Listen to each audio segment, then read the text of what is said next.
Hello दोस्त, नमस्ते, प्रणाम। मैं हूँ आपकी वंदना। स्वागत करती हूँ अपने यूट्यूब चैनल पे। और एक बहुत ही प्यारा छठी गीत लेके आए हैं। छठी माता का गीत है, जो कि गन्ने वाला छठी माता। भाई क्या बोला जाता है मुझे, मैं सिर्फ जानती हूँ छठी माता का गीत। आप लोग को कैसे लगेगा कमेंट बॉक्स में बताइएगा। तब ज़्यादा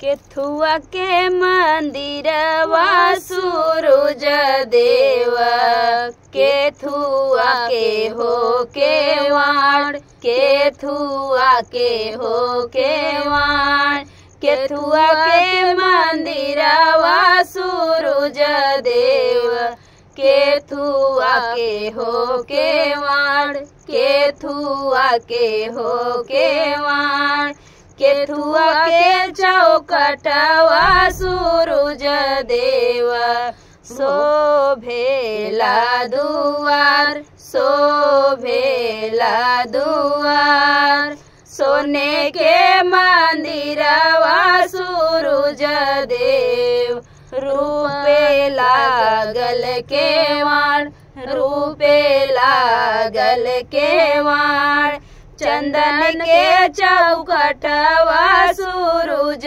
देव, शोभेला दुआर, शोभेला दुआर, लिपत लिपत हो सूरज देव, हथवा गईले खियाय, हथवा गईले खियाय, तबो नाही छूटल सूरज देव, मोरा बजनी के नाम, मोरा बजनी के नाम, सासू तनवा मारे सूरज देव, ननदी दीही गरियाय, ननदी दीही गरियाय, गोतिन मोरी बई, गोतिन मोरी बायरिन सूरज देव, धैली बजनी के नाम,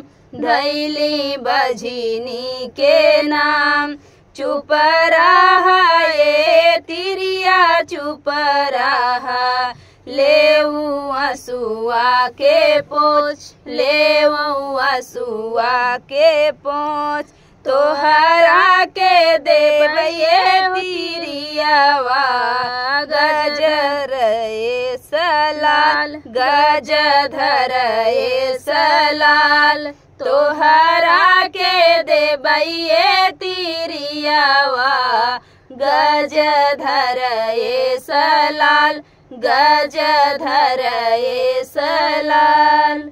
तो फ्रेंड, ये था छठी माता की गीत। आप लोग को कैसे लगा कमेंट बॉक्स बताना। फिर मिलते किसी नए गाने से, तब तक के लिए बाय बाय दोस्तों।